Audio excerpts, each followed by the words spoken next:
Hello दोस्तों, आप सभी का स्वागत है हमारे चैनल इनसाइट पाठशाला में।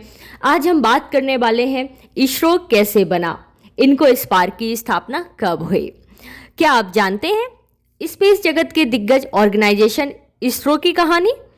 कैसे बना इसरो, कैसे किया भारत ने अपना पहला रॉकेट लॉन्च? चलिए जानते हैं। 1920 से कई वैज्ञानिक भारत में स्पेस एक्सपेरिमेंट कर रहे थे। इनमें प्रमुख थे एस.के. मित्रा, मेघनाथ साहा और सी.वी. रमन। हालांकि भारत में पहली बार ऑर्गेनाइज्ड स्पेस रिसर्च का नेतृत्व दो वैज्ञानिकों ने किया। डॉक्टर होमी जहांगीर भाभा, जो फादर ऑफ एटॉमिक एनर्जी के नाम से जाने जाते थे, और डॉक्टर विक्रम साराभाई, जिन्होंने 1947 में फिजिकल रिसर्च लेबोरेटरी की अहमदाबाद गुजरात में स्थापना की। साराभाई का सपना था भारत के लिए स्पेस टेक्नोलॉजी को डेवलप करना, जिससे वो उसका उपयोग देश हित में कर सके।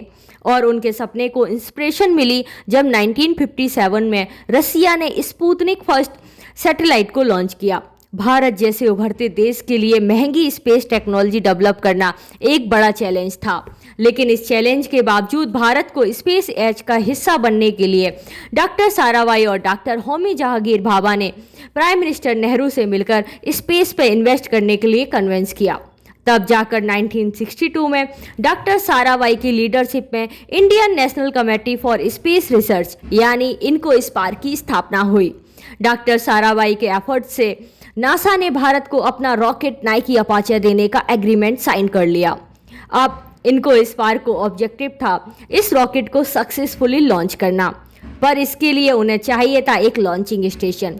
लॉन्चिंग स्टेशन की खोज में डॉक्टर साराभाई देश के अनेक लोकेशन स्काउट करते करते तिरुवनंतपुरम केरल के एक छोटे से मछुआरों के गांव थुम्बा पहुंचे। वहाँ मेरी मगडलीन की चर्च में उन्होंने अपने कंपास में देखा सुई ना तो नॉर्थ की तरफ थी ना साउथ की तरफ, यानी मैग्नेटिक इक्वेटर पर स्थित थी, और गांव जियोग्राफिक इक्वेटर के करीब ही था। उन्हें पता था कि रॉकेट लॉन्चिंग स्टेशन जितना अर्थ के ज्योमेट्रिक इक्वेटर के करीब होता है, रॉकेट को प्लेनेटरी स्पिन स्पीड में उतना ही बूस्ट मिलता है, यानी ये जगह लॉन्चिंग स्टेशन के लिए परफेक्ट थी। जब डॉक्टर साराभाई और उनके साथी साइंटिस्ट चर्च की जमीन खरीदने पहुंचे, तब रेवर्ड पीटर मुस्कुराए और सबको चर्च के संडे मास पर इनवाइट किया। मास में गांव वालों ने सामने डॉक्टर साराभाई का सवाल कुछ इस प्रकार रखा: माय चिल्ड्रन, आज हमारे बीच हैं एक मशहूर साइंटिस्ट जो स्पेस साइंस और रिसर्च के लिए हमारे गांव और चर्च हमसे मांग रहे हैं। साइंस और स्पिरिचुअलिटी दोनों ही इंसान की प्रॉस्पेरिटी है।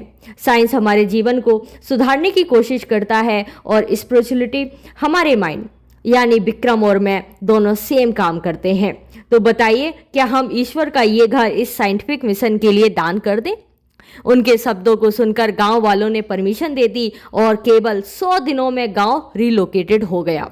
उसी चर्च में रॉकेट डिजाइन और असेंबली सेंटर बना, बिशप के घर में बनी स्पेस इंजीनियरिंग वर्कशॉप, और चर्च की गौशाला में खुली स्पेस लेबोरेटरी, और गांव बना थुम्बा रॉकेट लॉन्चिंग सेंटर। जब नासा के रॉकेट को जब लॉन्च प्लेटफॉर्म तक लाया गया तो सबने देखा एक अद्भुत दृश्य। हमारे साइंटिस्ट रॉकेट को साइकिल पर चढ़ाकर ला रहे थे। सब ठीक चल रहा था कि अचानक रॉकेट को असेंबल कर लॉन्चर पर सेट करते हुए हाइड्रोलिक क्रेन लीक करने लगी।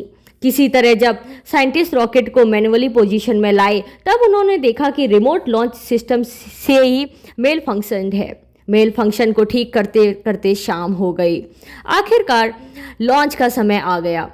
पूरी दुनिया की नज़र भारत पर टिकी हुई थी। 21 नवंबर 1963 की शाम 6:25 पर काउंटडाउन शुरू हुआ। सूरज की ढलती किरणों के तले भारत ने पहला रॉकेट सक्सेसफुली लॉन्च किया और अंतरिक्ष में रखा पहला कदम।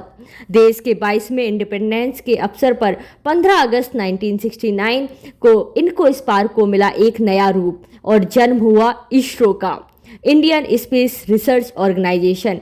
एक ऐसी अनोखी ऑर्गेनाइजेशन जिसने चांद पर सबसे पहले पानी को खोजा और मंगल पर मंगलयान भेज भारत को बनाया जगत का सबसे शक्तिशाली खिलाड़ी।